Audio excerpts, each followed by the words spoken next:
रंग बरसे भीगे चुनर वाले रंग बरसे। होली एक जागरण का त्योहार है। हर काल में, हर एरा के अंदर, हर युग में होली का महत्व रहा है। 7 दिन तक काम जब नहीं था, 8वें दिन जब जागा काम, तो हम इसे होली के रूप में सेलिब्रेट करते हैं। भक्त को भगवान का आश्रय हमेशा होता है। होलिका को वरदान प्राप्त था कि वो कभी जल नहीं सकती।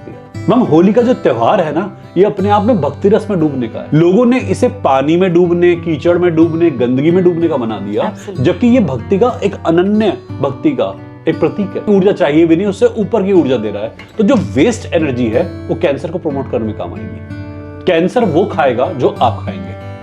आप कचरा खाएंगे, आप गंदगी खाएंगे, आप फालतू ऊर्जा मेंटेन करेंगे, कैंसर के लिए तो बहुत बड़ी मौका है। Hello everyone and welcome to India Reiki Foundation IRF podcast. This is Komal Bharadwaj and this episode is going to be a holy special episode. इस एपिसोड में हमारे साथ जुड़ने वाले हैं एक खास शख्स। वो खास इसलिए भी है क्योंकि वो इंडिया के जाने माने रेकी ग्रैंड मास्टर है। He is renowned Reiki Grand Master and he is also my husband, so that is why he is very special. So on this special occasion, I introduce to you Dr. Siddharth Bharadwaj. He is also a doctorate in psychology. Dr. Siddharth Bharadwaj is here with us on this podcast. Welcome, sir. Namaskar. Thank you. हर हर महादेव। शुरुआत करने से पहले एक बार गायत्री पाठ करते हैं, फिर शुरुआत करते हैं।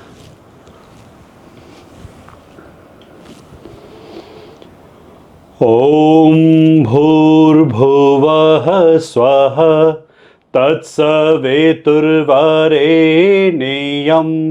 भर्गो देवस्य धीमहि धियो यो न प्रचोदयात्। ओम शांति शांति शांति। या देवी सर्वभूतेषु शक्तिरूपेण संस्थिता नमस्तस्यै नमस्तस्यै नमस्तस्यै नमो नमः।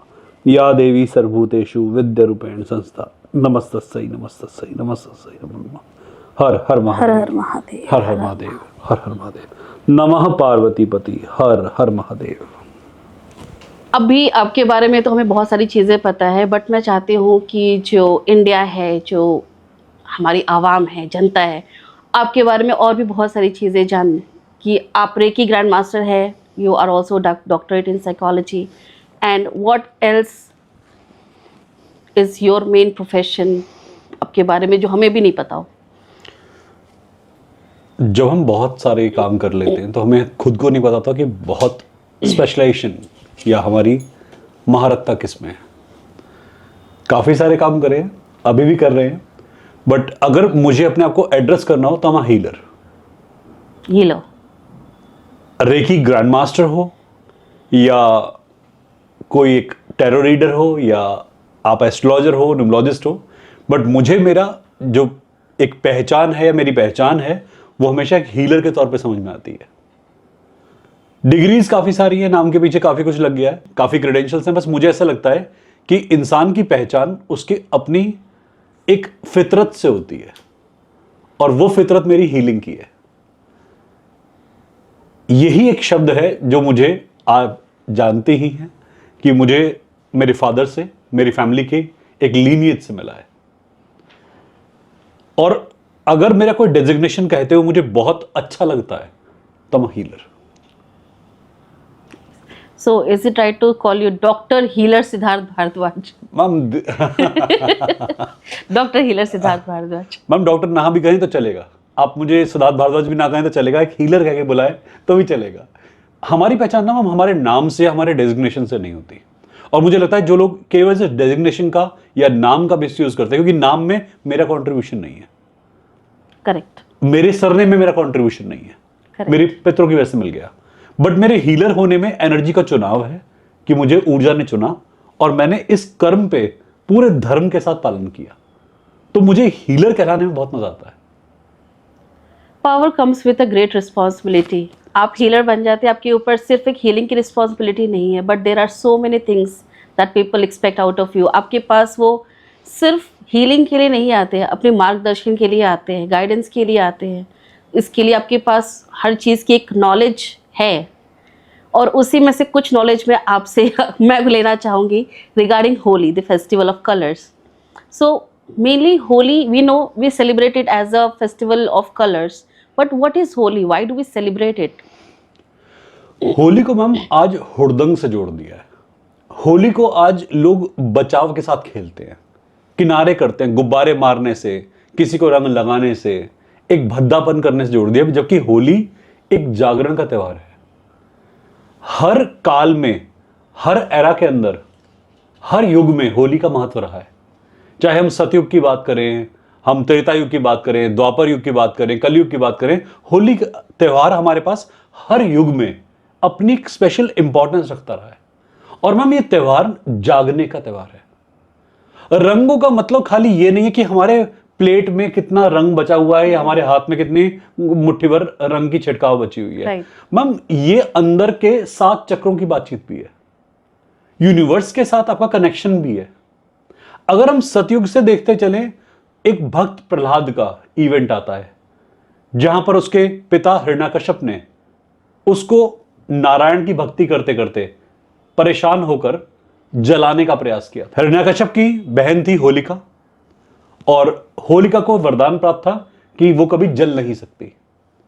तो हिरण्यकश्यप ने मन में ये दुर्भावना लाकर अपने बच्चे के लिए कि नारायण की भक्ति करता है, मेरी क्यों नहीं करता भक्ति, अपनी सिस्टर से कहा कि इसे अपनी गोद में बिठाकर दहन खो जाओ. एक चीज जो हर व्यक्ति, अहंकारी व्यक्ति भूल जाता है कि भक्त से चैलेंज ना लें, भक्त से पंगा ना लें, क्योंकि भक्त के साथ ना भगवान खड़ा होता है. जब आपकी भक्ति में शक्ति होती है ना, तो पूरा ब्रह्मांड एक तरफ हो जाए, आपका कोई बाल भी बांका नहीं कर सकता. और यही गलती करी हिरण्यकश्यप ने. होलिका तो जल गई, प्रहलाद बच गया. आज भी हम उसे होलिका दहन के रूप में मनाते हैं, ये याद दिलाने के लिए कि जब कभी कोई नीचता होगी, भक्त पर नीचता होगी, किसी सहज हृदय पर नीचता होगी, महादेव आएंगे, महाविष्णु आएंगे. और यही हुआ, नरसिंह अवतार में आए, खम्भे में से निकले और जो वरदान था हिरण्यकश्यप का उसे विफल कर दिया कि ना दिन में मरेगा ना रात को, ना जमीन पे मरेगा ना आकाश में, ना नर से मरेगा ना नारायण से. ऐसा अवतार लेके आए जहां हर काट थी, अपने नखों से, नाखूनों से चीर दिया. एक भक्त के लिए इतना विभत्स रूप लिया नारायण ने, जो नारायण अपनी सौम्यता के लिए फेमस हैं, जिन्हें हम जानते हैं कि वो कभी विभत्स हुए ही नहीं किसी अवतार में. और मुझे ऐसा लगता है कि इस अवतार के अलावा हमने कभी उन्हें इतना ज्यादा क्रूर कभी नहीं देखा. पर जब बात भक्त की आन और उसकी बान या शान पे आती है, जान पे आती है, तो नारायण किसी भी हद तक या महादेव किसी भी हद तक जा सकते हैं. यहाँ पे बात सिर्फ प्रहलाद की नहीं थी, बट काफी सारे भक्त ऐसे थे नारायण के जिनको जबरदस्ती हिरण्यकश्यप की भक्ति में लगाया गया था. तो बात उन भक्तों की भी तो हो सकती है. प्रहलाद की खाली एक विवेचना है, राइट. प्रहलाद तो माध्यम बने, बात सभी की है. ये खाली प्रहलाद के साथ जुड़ी स्टोरी नहीं है, क्योंकि प्रहलाद हिरण्यकश्यप के पुत्र थे, तो एक बहुत स्ट्रॉन्ग, आई थिंक वो नरेशन बन गया. नहीं, क्या है कि हम अपनी कहानियों में ना कई बातें ऐड भी करते हैं. कहानियां लिखी जाती हैं, घड़ी जाती हैं कुछ सीख देने के लिए. ये पिता पुत्र की कहानी बनी थी, हुई थी, ये किसी को नहीं पता, बट एक कहानी है. और हम मानते हैं कि जो था इतिहास जैसा कहा गया, इतिहास का मतलब होता है जैसा कहा गया वैसा लिख दिया. अब कहानी चाहे बनाई गई हो, चाहे कहानी घटी हो, पर दोनों में शिक्षा बहुत जरूरी है. इतिहास हमेशा हमें शिक्षित करता है कि क्या नहीं करना है, एक मोरल्स कैसे होने चाहिए. भक्त को भगवान का आश्रय हमेशा होता है. इस कहानी में भक्ति रस है. मैम होली का जो त्योहार है ना, ये अपने आप में भक्ति रस में डूबने का है. लोगों ने इसे पानी में डूबने, कीचड़ में डूबने, गंदगी में डूबने का बना दिया, जबकि ये भक्ति का एक अनन्य भक्ति का एक प्रतीक है. और अगर हम इसे किसी भी युग में देखें, हम राधा कृष्ण के रूप में देखें इन्हें, एक प्यारी होली होती थी, एक टेसू के फूल से, एक प्यारी महक के साथ होली होती थी. होली के कई रूप नजर आते हैं. कहीं लठमार होली होती है, कहीं कीचड़ वाली होली होती है, कहीं आपस में गुलाल वाली होली होती है. बेसिकली होली का मतलब क्या है कि जाग जाओ, पुराने को धो दो, पुराने को हटा दो और नवीनता से जुड़ जाओ। तो होली ना जागरण का त्योहार है। आपने सुना होगा कि होली से पहले 8 दिन होलाष्टक के होते हैं। होलाष्टक, मैं इसी क्वेश्चन पे आने वाली थी कि होलाष्टक क्या होता है। इस टाइम पे कोई भी शुभ काम करना जी। मना होता है, बट व्हाई? जी, एक कहानी आती है हमारे पास में कि जब सती अपना देह त्याग कर चुकी थी तो महादेव एक ऐसी समाधि में चले गए थे शोकाकुल होकर कि जो समाधि बहुत गहरी थी, उन्हें बहुत पेन हुआ था और मैक्सिमम टाइम महादेव समाधि में ही समय व्यतीत कर रहे थे। ब्रह्मा और विष्णु को लगा कि संसार को चलाने के लिए तीनों शक्तियों को, त्रिदेव को साथ में होना चाहिए। राक्षसों ने आतंक मचा रखा था। पार्वती जी महादेव को प्राप्त करने के लिए पूरी तपस्या कर रही थी। पार्वती जी और शिव के पुत्र ने संहार करना था कई सारे दैत्यों का। अब जब पार्वती वामांग नहीं आएंगी शिव के, तो कैसी पुत्र की उत्पत्ति कैसे? पुत्र उत्पत्ति कैसी? तो ब्रह्मा और विष्णु ने कामदेव को कन्विंस किया कि आप अपने काम बाण की शक्ति से महादेव को द्रवित करें, उन्हें उनकी समाधि से बाहर लाएं और पार्वती की तरफ उनका आकर्षण केंद्रित हो। ऐसा प्रेम होना रस जगना। अब एक बात वो भूल गए कि जो आदि योगी है, जो महायोगी है, उसके योग में इतना तप है कि उस पर कुछ नहीं आ सकता। कामदेव ने बाण चलाया, हृदय पर आघात किया, उस बाण से कोई नहीं बच पाता। पर महादेव के योग में वो बाधा के तौर पे प्रस्तुत हुआ काम बाण। इससे पहले कि वो उनको काम द्रवित कर पाता, कामाकुल कर पाता, महादेव की तीसरी आंख खुल गई। जब इंसान ध्यान में होता है तो तीसरी आंख उसका डिफेंस मैकेनिज्म होती है। राइट। जब कोई इंसान की 2 आंखें बंद होती हैं तो तीसरी आंख उसे प्रोटेक्ट करती है बहुत सारी चीजों से। महादेव तो ऐसे आदि योगी हैं जो कि अपनी चिर निद्रा के अंदर भी जागे रहते हैं। महादेव ने अपनी तीसरी आंख खोल ली और कामदेव भस्म हो गए। अब जैसे ही कामदेव भस्म हुए, कामदेव वर्ल्ड के जितने भी पूरे संसार में emotion, softness, empathy, love, affection, इसको कंट्रोल करते, रेगुलेट करते हैं, वो देवता ही भस्म हो गया। किसी के जुड़ने को, साथ में एसोसिएट होने को जो चीज रेगुलेट करती है और चीज ही भस्म कर दी, वो जड़ ही मिटा दी। तो कहते हैं कि कामदेव की जो पत्नी थी रति, वो बहुत परेशान हुई और उन्हें कहा कि महादेव, विष्णु और ब्रह्म के कहने पर मेरे पति ने कार्य चुना, तो यदि दोषी मेरे पति हैं तो ब्रह्म को क्यों नहीं आपने भस्म किया, आपने विष्णु को भस्म क्यों नहीं किया, और पार्वती जो कि इस कार्य की कारण बनी, आपने उनको भस्म क्यों नहीं किया, मेरे पति को ही क्यों भस्म किया। और कहते हैं कि उन्होंने पार्वती के गर्भ पे भी श्राप दिया कि कभी भी आप गर्भवती नहीं हो पाएंगी, अपने गर्भ से संतान की उत्पत्ति नहीं कर पाएंगी। तो कहते हैं कि यह स्ट्रगल 7 दिन तक चला था और 8वें दिन कामदेव को महादेव ने पुनर्जीवित किया था ऊर्जा रूप में, फिजिकल फॉर्म में नहीं, ऊर्जा रूप में। तो 8वें दिन प्रकृति का बैलेंस रिस्टोर करने के लिए वापस वो एम्पैथी, सिंपैथी, वो इमोशन, एसोसिएशन, सौंदर्य लाने के लिए कामदेव को पुनर्जीवित किया था ऊर्जा रूप में। तो ये जो हमारे 7 दिन होली के होते हैं ना, वो 7 ध्यान के दिन होते हैं जहां पर महादेव गहरी एक पेनेंस के रूप में थे, आध्यात्मिक रूप में थे, एक तपस्या रूप में थे। और 8वें दिन, 7 दिन तक काम जब नहीं था, 8वें दिन जब जागा काम, तो हम इसे होली के रूप में सेलिब्रेट करते हैं, रंग भरते हैं। तो 7 दिन तपस्या करनी चाहिए इंसान को, जब संसार में काम था ही नहीं। महादेव उग्र थे, महादेव उग्र से एक शांत रूप में आ रहे थे। तो 7 दिन लगे संसार को अपना बैलेंस रिस्टोर करने के लिए। हमें भी उन 7 दिनों में अपने आप को बैलेंस करना चाहिए, ध्यान में उतरना चाहिए, भौतिक से आध्यात्मिक शिफ्ट लेना चाहिए। 8वें दिन अपना एंजॉयमेंट से उत्सव मनाना चाहिए। मेरा यहाँ पर एक क्वेश्चन है और मैं हमेशा से क्वेश्चन पूछना भी चाह रही हूँ कि होली जो हम सेलिब्रेट करते हैं, that is on the after the death of Holika. Holika दहन होता है और फिर हम होली सेलिब्रेट करते हैं, which is the colour festival of colours. पर आपने जब बताया कि महादेव जो ध्यान से उठे और फिर उन्होंने कामदेव को फिर से जीवित किया, तब उसके उपलक्ष्य में हम होली सेलिब्रेट करते हैं। बट कहीं भी माइथोलॉजी में कहीं पे भी इसका जिक्र शायद नहीं है, या कोई हम में से कोई भी इसको सेलिब्रेट कामदेव के जीवित होने के रूप में नहीं करते हैं। फिर अभी आपने बताया तो मुझे पता लगा ऐसी भी कोई चीज़ हुई थी। But why don't we celebrate this as ma'am क्या होता है कि हर युग में ना इस त्योहार की अपनी अपनी इंपॉर्टेंस है। आप अगर वेस्ट बंगाल में जाएंगे तो वहां काली ने किसी राक्षस का वध किया था, ऐसी भी कहानियां आती हैं। कृष्ण ने किसी राक्षस का वध किया था और उसके बाद सेलिब्रेशन आई थी, ऐसी भी कहानियां आती हैं। तो इतनी सारी कहानियां आती हैं। हमारे पास क्या है कि हर युग में त्योहार का ना एक ही मतलब नहीं होता। ऐसा कहते हैं कि समुद्र मंथन का भी एक कोई इवेंट हुआ था। कई जगह पे कहानियां मिलती हैं। कई जगह कहते हैं कि कोई हवन किया था ऋषि मुनियों ने, उसका एक एवज में ये दिन मनाया जाता है। हर युग की मैम एक स्टोरी जुड़ती है साथ में। जितनी हाईलाइटेड स्टोरीज होती हैं हम उनसे नॉलेज ले लेते हैं। बट ऐसा नहीं कि अगर आप इंडिया के अंदर डिफरेंट स्टेट्स में घूमेंगे तो डिफरेंट स्टोरीज नहीं मिलेंगी। साउथ इंडिया में इसकी अलग रेलेवेंस मिलेगी, नॉर्थ इंडिया में इसकी अलग रेलेवेंस मिलेगी।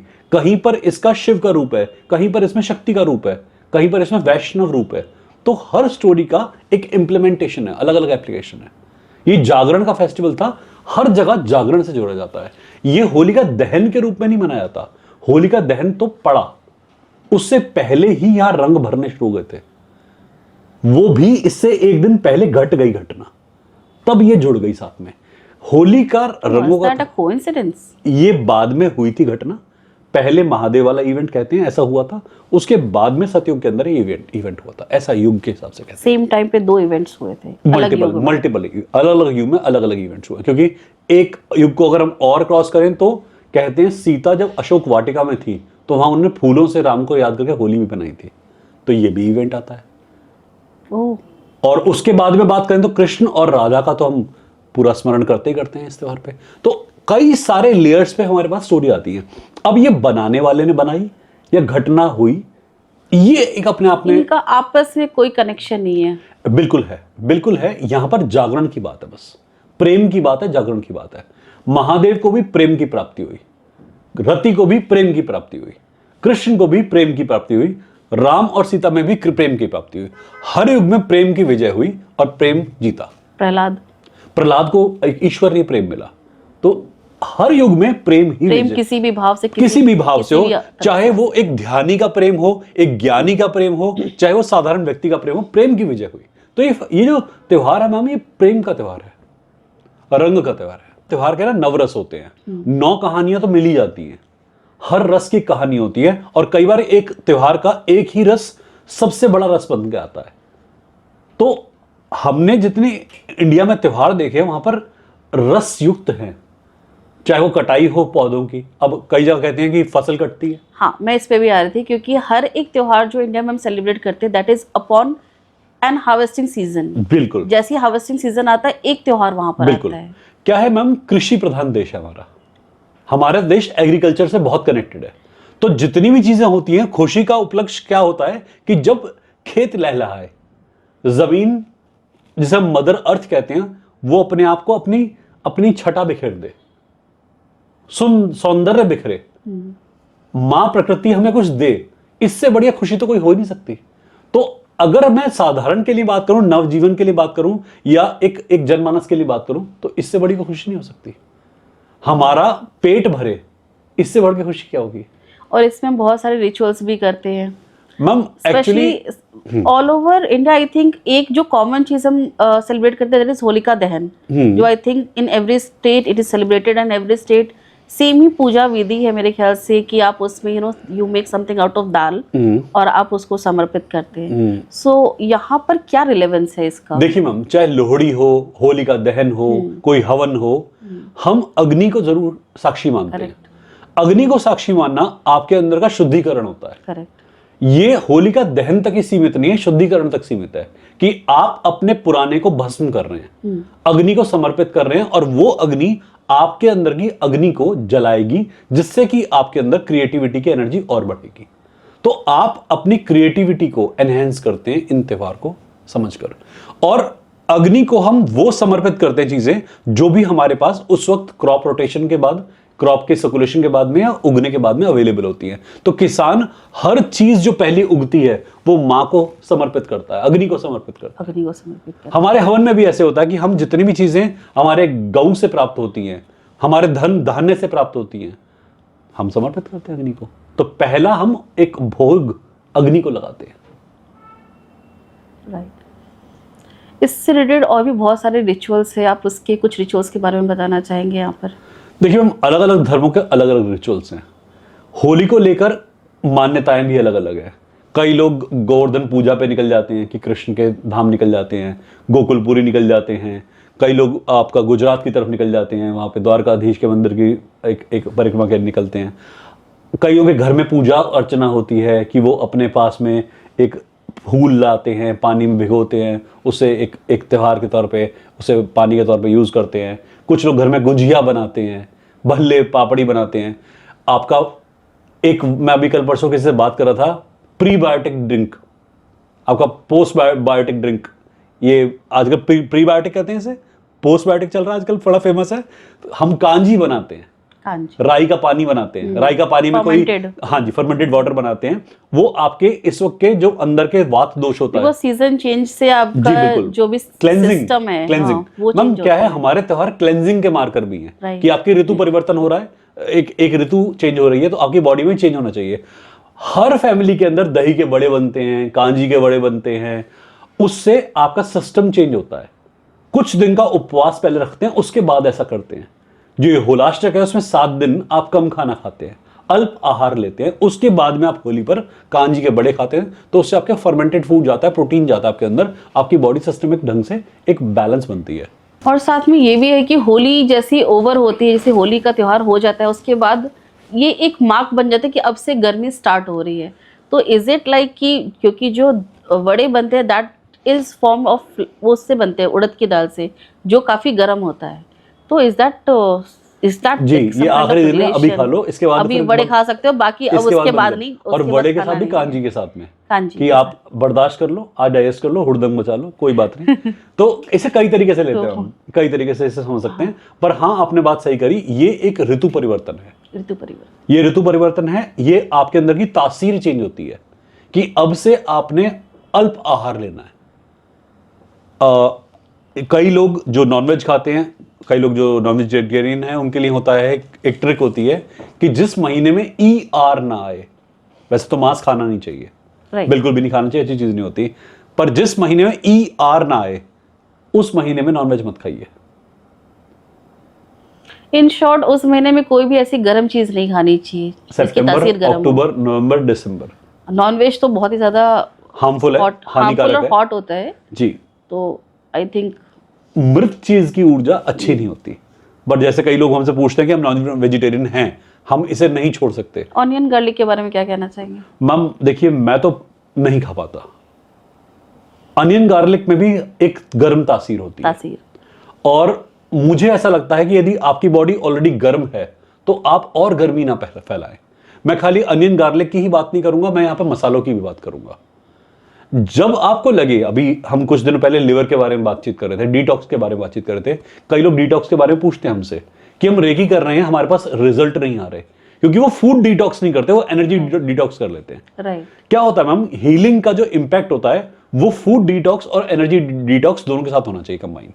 आप जब किसी की हीलिंग करते हैं, मैंने किसी को बताया कि अपने अपनी हीलिंग करनी है, कैंसर के लिए हीलिंग होनी है। अब इंसान दिन में छोले भटूरे खा रहा है, पूरी हलवा खा रहा है, बॉडी के अंदर जितनी एनर्जी चाहिए भी नहीं, जितनी ऊर्जा चाहिए भी नहीं, उससे ऊपर की ऊर्जा दे रहा है। तो जो वेस्ट एनर्जी है वो कैंसर को प्रमोट करने में काम आएगी। कैंसर वो खाएगा जो आप खाएंगे। आप कचरा खाएंगे, आप गंदगी खाएंगे, आप फालतू ऊर्जा मेंटेन करेंगे, कैंसर के लिए तो बहुत बड़ी मौका है। तो आपको अपनी बॉडी को डिटॉक्स करना ही पड़ेगा, किसी भी बीमारी का इंपैक्ट अपने ऊपर मिनिमाइज करने के लिए, हटाने के लिए।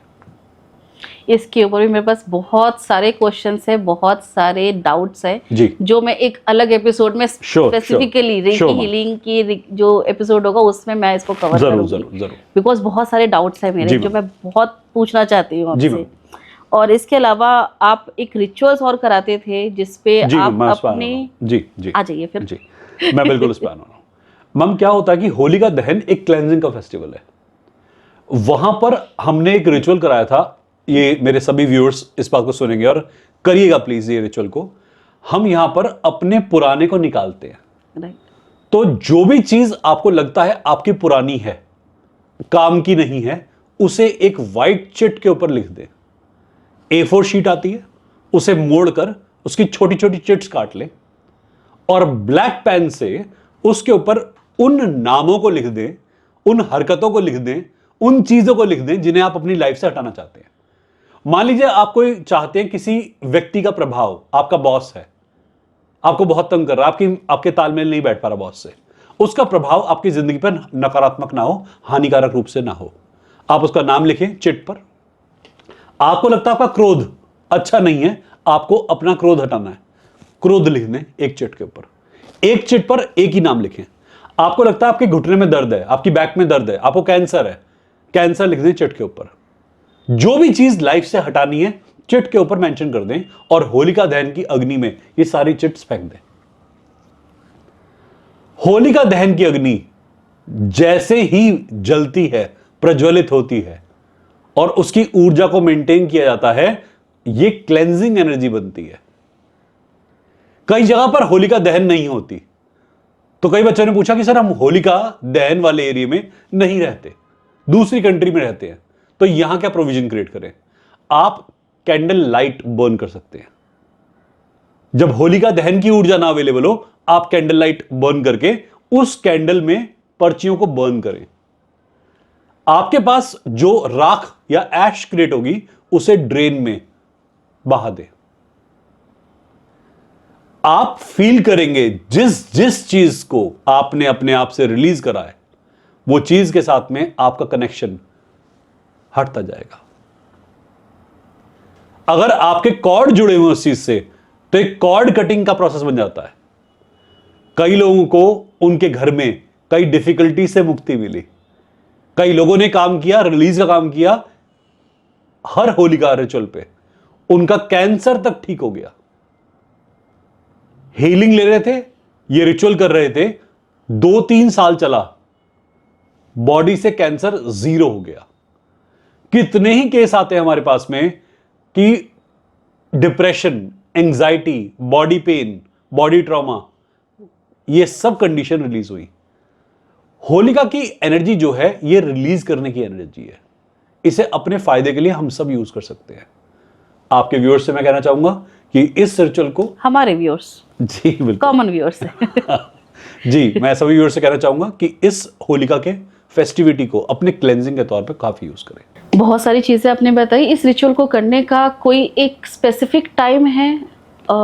दिन के टाइम पे, रात के टाइम पे तो होलिका दहन होती है, बट कोई स्पेसिफिक एक टाइम है इसकी रिगार्डिंग? देखिए क्या है कि यहाँ पर नक्षत्र की बहुत इंपॉर्टेंस आती है। फाल्गुन मास की पूर्णिमा में हम सेलिब्रेट करते हैं और इस बार हम इसे हस्त नक्षत्र में मनाएंगे। हस्त नक्षत्र हमारे पास होता है, उसमें मनाएंगे। तो इसकी पूजा को जो किया जाएगा हस्त नक्षत्र में किया जाएगा। और इसकी टाइमिंग अभी हम खुद भी चेक करके फाइनलाइज करके अभी सब व्यूअर्स को हम डिस्प्ले कर देंगे कि एग्जैक्ट टाइमिंग इस बार के पूजन के लिए क्या बन रही है। वैसे मेरे ख्याल से तो होल नाइट ये चलता रहता है, ये जैसे ही आपका होलिका दहन हो जाता है, बिकॉज फिर वो डिफरेंट कंट्रीज में डिफरेंट टाइम जोन भी रहता है। मैम एक हर कंट्री के हिसाब से टाइम निकाला जाता है, तो उनका एक हम प्रिसाइज टाइम निकाल कर कैलकुलेट करके यहाँ शो कर देंगे। तो कई बार मेरे पास ऐसे क्वेश्चंस आते हैं कि हमारी कंट्री में होलिका दहन नहीं होता, तो जो कैंडल लाइट अगर उनको रिचुअल करना है तो वो क्या दिन में कर सकते हैं या उसके लिए रात का ही वेट करना है? रात को ही करें तो अच्छा रहता है। रात को भी जब चंद्रमा आता है तब करा जाता है। अगर मान लीजिए बादल भी हैं तो चंद्रमा तो आ ही चुका है, उससे उनका इंडियन टाइम जोन से कोई फर्क नहीं पड़ेगा ना? अपनी ऊर्जा, कंट्री की ऐसी ऊर्जा है, उसके हिसाब से काम करें। आपकी कंट्री में जो दिन है, रात है, उसके हिसाब से करें। राइट। बहुत सारी बातें हुई इसमें, रंग के बारे में बातें करी हमने, खाने पीने के बारे में बातें करी, गुजिया खाया हमने इसके अंदर, बड़े खाए, और पीने की भी बात कैसे छोड़ सकते हैं यहाँ पर, क्योंकि होली में शिव जी का प्रसाद मिलता है भांग। तो मैंने देखा है, सबने देखा है यहाँ पर कि भांग बहुत चलती है होली में, तो इसका क्या कनेक्शन है? क्योंकि वो शिव जी का प्रसाद कह के लोग भांग पीते हैं, तो क्यों पीते हैं वो भांग? और अगर वो भांग होली पे पीते हैं तो क्या ये सब पी सकते हैं? क्योंकि कुछ सिलेक्टिव लोग ही पीते हैं इसे, तो मुझे नहीं समझ आ रहा कि मुझे पीना चाहिए या नहीं पीना चाहिए। शिव जी का प्रसाद है तो मना करूं या ना करूं, तो आप बताइए, कृपा दृष्टि डालें। नशे का त्योहार से कोई लेना देना नहीं होता। त्योहार में आप त्योहार का नशा ही बहुत होता है मनाने के लिए। नशे की सहायता केवल उन्हें पड़ती है जो उस मस्ती में नहीं आ पाते। ये फैक्ट है। महादेव से नशे को जोड़ दिया गया है, पर महादेव नशे में होते हैं ऐसा है नहीं। उनसे ज्यादा जागा हुआ कोई नहीं है। और जो प्रचंड है, विकराल है, महाकाल है, अपने आप में सब कुछ धारणाओं से परे है, पर हर पल में जागे हुए है, उससे ज्यादा जागृत कोई है नहीं। मैं कभी कभी समझ नहीं पाता कि कौन से तामसिक रूप को ये प्रस्तुत कर रहे हैं। मैं कई बार सुनता हूं कि महादेव से नशे को जोड़ा जाता है कि ये तो ऐसा है, चिलम मारने वाला देवता है, नशे करने वाला देवता है। ये फैक्ट नहीं है। वो एक तामसिक रूप की बात कर रहे हैं, क्योंकि महादेव सबके हैं। उनका एक रूप उनका भी है जो ऐसे लोग हैं, ये कहा जाता है। बट महादेव से, उनकी टोटलिटी से नशे को जोड़ देना, ये सरासर एक मूर्खता का टॉपिक है। होली पर नशे की जरूरत नहीं होती है। आप इस त्योहार पर नशे में आकर ही काम कर पाए या महादेव का प्रसाद भांग के रूप में मिले, ये जरूरी नहीं है। एक मस्ती लाई गई थी बीच में, एक मस्ती जोड़ी गई थी कि कई लोग बहुत जटिल होते हैं, उनको सरल बनाने के लिए कुछ कार्य करे गए थे। अब आज उसे हमने एक प्रोसेस का पार्ट बना दिया है कि ये होना अनिवार्य है। मैं कई जगह सुनता भी हूं कि ठंडाई नहीं पी, भांग नहीं पी तो होली का खाक मनाई। कोई प्रयोजन ही नहीं है। देश काल पात्र में नियम बदलते गए हैं। देश काल पात्र में बहुत सारे फिलॉसफीज ऐड कर दी गई हैं। ऐसा बिल्कुल भी नहीं है कि महादेव के साथ में नशे ही जुड़े हुए हैं। महादेव से ज्यादा जागी हुई ऊर्जा हमें तो कहीं पढ़ने को मिलती भी नहीं है। तो ये क्या सिर्फ बनाई हुई कहानियां हैं कि महादेव भांग पीते थे या फिर वो चिल्लम खींचते थे? ये सिर्फ लोगों के द्वारा बनाई हुई कहानियां हैं? देखिए क्या होता है, मैं जैसा हूं मेरा ईश्वर भी वैसा ही होना चाहिए। मैं इंसान हूं तो मेरा ईश्वर इंसान होना चाहिए। मैं देवता हूं या इंसान का भी रूप सुपीरियर रूप होना चाहिए देवता का। देवों के भी जो देव होंगे उसे महादेव ही कहेंगे। जानवर का जो देवता होगा उसमें जानवर के गुण भी जानवर डालेगा सोचते हुए, अगर वो बनाता है तो। हम अपने देवता के अंदर, अपने आराध्य के अंदर अपनी वाली विशेषताएं डाल देते हैं। तो जब तामसिक लोगों के अंदर पूजा प्रार्थना आएगी तो तमस को ऐड कर दिया जाएगा, उन रिचुअल को ऐड कर दिया जाएगा। अगर मलेच्छ लोग अपने लिए ईश्वर का चुनाव करते हैं तो उनके अंदर वो अपने आहार को, भोजन को समर्पित करेंगे। तो जो हम खाते पीते हैं हमारा ईश्वर भी वही खाता पीता है। ये सभ्यता पर डिपेंड करता है, हम आप किस सभ्यता की बात कर रहे हैं। ऐसे तो महाकाली को भी बहुत सारी चीजें हम अर्पित करते हैं। अब वो फ्लैश भी होता है, ब्लड भी होता है। बहुत बड़ा टॉपिक है। अगेन महाकाली ने कई सारी चीजों का आवाहन किया था और उन्होंने अपने अंदर अब्सॉर्ब कर ली थी वो चीजें, वो खा गई थी, रक्तपान करा था उन्होंने। तो जब भी हम उस एंटिटी की पूजा प्रार्थना करते हैं, जब भी हम किसी एंटिटी को ध्याते हैं, हम हमेशा उसकी ब्लेसिंग पाने के लिए जो चीज उसने करी थी उसको वही चीज समर्पित करते हैं। हाँ, बट ये दोनों आपस में कॉन्ट्राडिक्ट कैसे हो रहे हैं कि जब शिव जी की बात आ रही है, भांग की बात आ रही है, तो इट इज लाइक कि जो हम खाते हैं तो अपने विचार से हम उनको वैसा ही आपको समझाने का प्रयास करता हूं। जी। शिव के कई रूप हैं जी। महाकाल है जी, भैरव है जी, शिव कहते हैं, शंभू कहते हैं। उनके हर रूप का एक सा आहार नहीं है जी। तो जिस रूप में आप ध्या रहे हैं उस रूप का आहार हो सकता है। हर रूप का एक आहार नहीं है। महादेव को यदि हम महाकाल रूप में कह रहे हैं, हम एक भैरव के रूप में ध्या रहे हैं, तो वहां पर आहार जो है वो तामसिक भी होता है और तामसिक चीजें समर्पित भी की जाती हैं। कई जगह पर भैरव को शराब चढ़ाई जाती है। महाकाल की नगरी में कई जगह पर या कई आपके और भी मंदिरों में, भैरव के मंदिर में आप देखते हो शराब चढ़ती है महादेव को। बात है कि जैसे तामसिक आप उनके विचारक देखते हैं, जो लोग सोचते हैं, कई बार उनके रूप भी वैसे ही पाते हैं और उन रूपों की पूजा भी वैसी होती है। सात्विक पूजा जो होती है वहां पर सत्व गुण वाली चीजें चढ़ती हैं। जैसे हम श्री हरि की पूजा करते हैं, नारायण की पूजा करते हैं। आप जो नारायण लेते थे, जो राजसिक भोजन 56 भोज बनते हैं उनके लिए, 56 भोज बनते हैं, 56 भोग बनते हैं, आप वैसा ही देते हैं जैसा उनका अंश होता है, जैसा उनका ऑरा होता है, जिस बात को रिप्रेजेंट करते हैं। काली की पूजा में आप सात्विक खाना कम चढ़ाते हैं। वैसे तो अगर देखा जाए तो भक्त भगवान से बहुत कनेक्टेड है, वो जिस रूप में ध्याएगा भगवान ध्या देंगे। बट मैम पूजा की एक विधि होती है कि आप किस डेटी का आवाहन कर रहे हैं, किस ईश्वर का आवाहन कर रहे हैं। यदि आप तामसिकता के साथ में ईश्वर का आवाहन कर रहे हैं तो आपके अंदर डार्कनेस आएगी ही आएगी। आप सात्विक का आह्वान कर रहे हैं, सात्विकता के साथ में कर रहे हैं, तो सात्विकता के तो यहाँ पर आपकी इंटेंशन बहुत ज्यादा मायने रखती है कि आप किस इंटेंशन से भगवान को क्या अर्पित कर रहे हैं। यूनिवर्स में फ्रीक्वेंसीज हैं, राइट। आप जिस फ्रीक्वेंसी को एक्टिवेट करना चाहते हैं आप वैसा आचार विचार साधना मंत्रोच्चारण कर सकते हैं। वो फ्रीक्वेंसी आपको वैसे ही फल देना शुरू कर देगी। तो फ्रीक्वेंसीज के आधार पर होता है बेसिकली। ये मैम जो त्योहार को नशे से जोड़ दिया गया है ना, ये त्योहार ऐसे नहीं थे। राम अयोध्या आए, क्या नशे में जनता को देखने के लिए आए थे? कृष्ण ने राधा के साथ में होली मनाई, नशे में रह के मनाई होगी?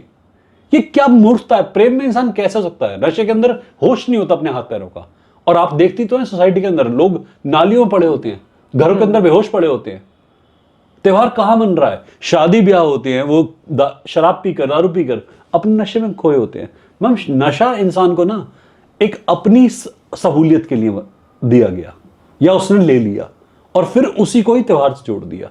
तो जैसा हमारा तन वैसा हमारा मन और वैसा हमारा भजन और वैसे हमारे भगवान, वैसे हमारे भगवान। जो आप कह रही हैं कि शिव के साथ में जो हम भांग धतूरा इन्हें जोड़ देते हैं, शिव ने जब विषपान किया था तो उनको कैलाश पे लाके अभिषेक किया था उनका कई दिनों तक, ताकि उनके विष का प्रभाव क्षीण हो, वो जहर उतरे। तो दूध से नहलाया गया था, बहुत सारे दूध से शिव को कई दिनों तक। आज भी जब कोई जहर किसी को होता है तो कई बार इस मेथड को यूज किया जाता है। जब किसी पे जहर का प्रभाव होता है तो वहां पर मेथड आज भी यूज किया जाता है। पुराने गांव के अंदर, पुराने कस्बों के अंदर लोग यूज करते हैं। और जो ये एंटीडोट के तौर पे यूज करे गए थे, भांग धतूरा या बेल का पत्ता जैसे हम कहते हैं, ये एंटीडोट फॉर्मेशन करते हैं, आपके अंदर के रिलीज को हैपन करते हैं, आपका जहर निकाल देते हैं। ऐसा कहते हैं महादेव को रिलीज कर रहे हैं, उनकी ऊर्जा को, उनके अंदर के उस जहर को रिलीज कर रहे हैं, कालकूट विष को रिलीज कर रहे हैं। तो आज भी ये चीज उसी फॉर्मेशन में अपने ईश्वर को हम देते हैं कि आपने वो जो कालकूट पिया था उसका प्रभाव आप पर आज ना मेंटेन रहे। तो इनसे एक एंटीडोट बनता है। मैम हमारे पास में ना हम औषधि की तरह भी यूज करते हैं इन चीजों को। लोग इन्हें एडिक्शन के फॉर्म में लेते हैं, एक मात्रा से ऊपर लेते हैं तो एडिक्शन बन जाता है। मैं उसी पॉइंट पे आने वाली थी। जब हम किसी चीज को भगवान पे अर्पित करते हैं, जैसे भांग हो गया या फिर कोई भी ऐसी चीज जो कि हमारे खुद के नेचर के लिए, हमारे खुद के सेहत के लिए सही नहीं है, वो सिर्फ भगवान महादेव ही अपने आप में समा सकते हैं उस चीज को, जैसे हलाल उन्होंने किया था, वो चीज हम चढ़ाते। बट हमें करना क्या चाहिए कि हमें भगवान पे अर्पित कर देना चाहिए। भांग हम चढ़ाते नहीं हैं, भांग का पत्ता चढ़ाते हैं, कई जगह चढ़ाते हैं, बट ऐसा अब नहीं है। आप उनके ऊपर भांग का प्रयोग नहीं करते, लोग पीते हैं इसे। हाँ, मैं वही कह रही हूँ कि वो भगवान पे अर्पित करते हैं, फिर वो सोचते हैं जब जो चीज़ हम भगवान पे अर्पित करते हैं वो प्रसाद बन जाता है। मैम क्या है कि हमारे सनातन के इतिहास से कई बार छेड़छाड़ करी गई है। राइट। बहुत सारी ऐसी कहानियां हैं जो पहले नहीं थी और बाद में लिटरेचर ऐसा मिलता है जहां पर डाली गई है। कई वेदों में शिव का शिव रूप नहीं है, रुद्र रूप है। कई जगह पर शिव का शिव रूप नहीं है, शंभु रूप है। अब उस काल में जो एनर्जी थी, वो जो जैसे हम त्रिदेव की शक्ति कहते हैं, उसमें महादेव किस रूप में थे, उनका वैसा वर्णन मिलता है। तो मैम अभी तक भी ना ये क्लैरिटी कम लोगों को है या नहीं भी है, हम किस कालखंड की बात कर रहे हैं और उसमें कौन सा रूप निकल। वही बात है, क्योंकि अब जो शिव पुराण पढ़ेंगे उसमें यही लिखा है महादेव ही सर्वोपरि है, सबसे ऊपर महादेव है, उनसे ही तीनों देवताओं की उत्पत्ति हुई है। जो विष्णु पुराण पढ़ेंगे उसमें महाविष्णु जो भगवान विष्णु है वो जी। ही सर्वोपरि है और नारायण से ही सारी सृष्टि की उत्पत्ति हुई जी, है। जी। ब्रह्मा विष्णु महेश भी उनसे ही बने हैं। जी। तो ये तो कहीं भी क्लैरिटी है ही नहीं कि एग्जैक्ट क्या है इसके देखिए अंदर। मैम, क्या होता है कि तीनों के तीनों एक ही हैं। अगर आप बात करें शिव की, तो शिव को अभी एक ही महाशिव कहते हैं रूप में। आप अगर महाविष्णु की बात करें सदाशिव। तो सदाशिव उन्हें जिस रूप में महादेव कहते हैं, इस रूप में महाविष्णु कहते हैं। अगर आप देवी की बात करें तो महादेवी कहते हैं, आदिशक्ति कहते हैं। तो एक शाक्य पुराण भी आता है, शाक्य सभ्यता भी आती है, ऐसी गणपत्य सभ्यता भी आती है जहां गणपति को ही सबसे ऊपर मानते हैं। तो बात होता है कि हम अपने ईश्वर को सुप्रीम देखते हैं और हम किसी एनर्जी के फॉर्म की बात कर रहे होते हैं।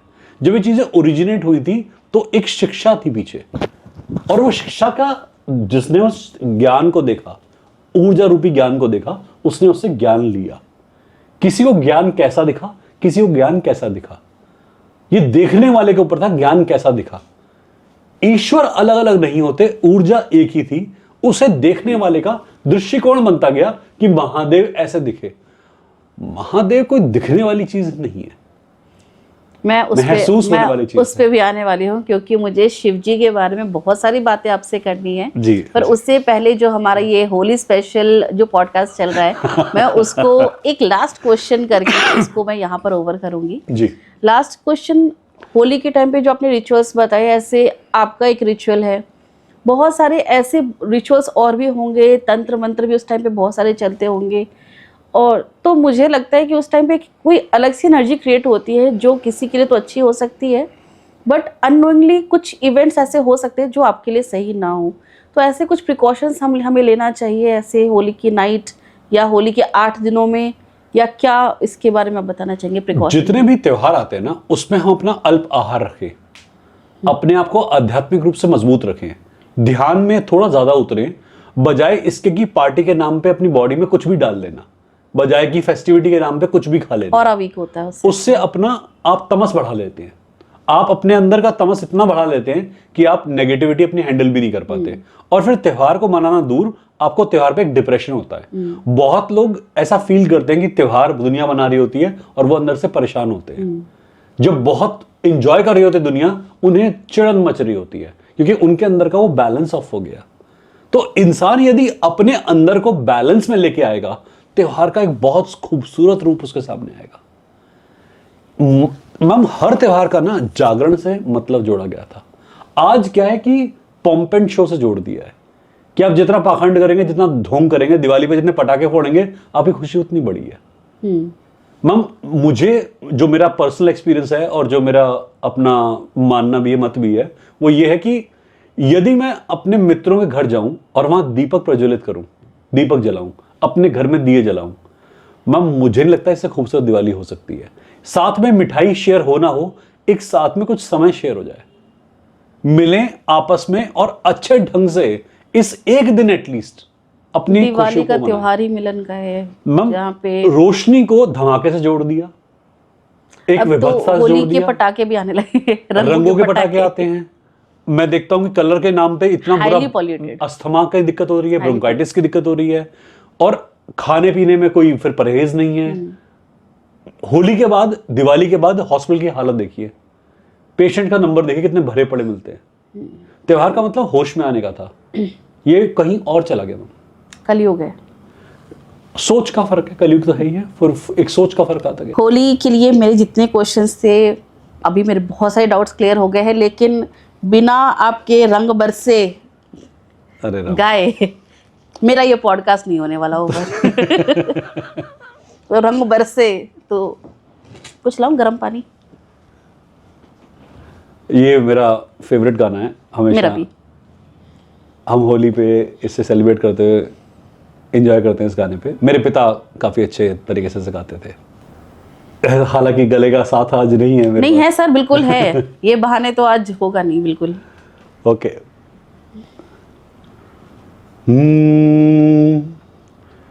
अरे कहने मारी पिचकारी, तोरी भीगी अंगिया, ओ रंग रसिया, रंग रसिया, रंग बरसे भीगे चुनर वाली रंग बरसे, ओ रंग बरसे भीगे चुनर वाली रंग बरसे। क्या बात है, तालियां। थैंक यू सो मच हमारा होली स्पेशल और भी स्पेशल बनाने के लिए। Thank you so much. Thank you so much. Her her but आप हमारे साथ बने रहेंगे क्योंकि अभी हम और भी बातें करने वाले हैं शिव और शक्ति के बारे में हमारे नेक्स्ट एपिसोड में। So stay tuned.